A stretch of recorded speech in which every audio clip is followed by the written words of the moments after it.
అందరికీ వందనములండి.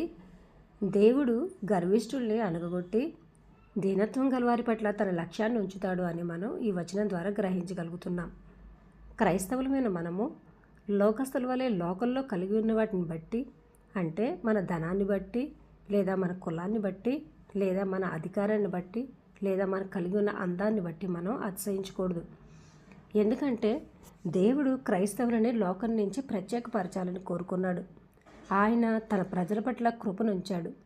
కాబట్టి క్రైస్తవులమైన మనము లోకంలో కలిగి ఉన్న వాటిని బట్టి అతిశయించకుండా, దేవుడు అంటే ఈ సర్వ సృష్టిని సృజించిన దేవుడు అర్హత లేని నా పట్ల ఎట్టి కృపను అనుగ్రహించాడో ఆ కృపను గూర్చి ఆలోచన చేస్తూ దాన్ని బట్టి మనం అతిశయించాలి. లోకంలో ఉన్న వాటిని బట్టి మనం అతిశయించినట్లయితే అది మనలో గర్వాన్ని నింపుతుంది, కానీ దేవుని యొక్క కృపను బట్టి అతిశయించిన వాళ్ళకి గర్వం కలగదండి. అది దీనత్వాన్ని కలుగజేస్తుంది. దేవుని ఎడల తను తగ్గించుకునే స్వభావం కలిగి ఉంటాం.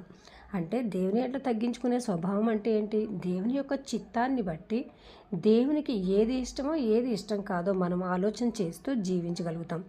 అప్పుడు మన క్రైస్తవ జీవితం సఫలవంతంగా విజయవంతంగా ముందుకు నడిపించబడుతుంది.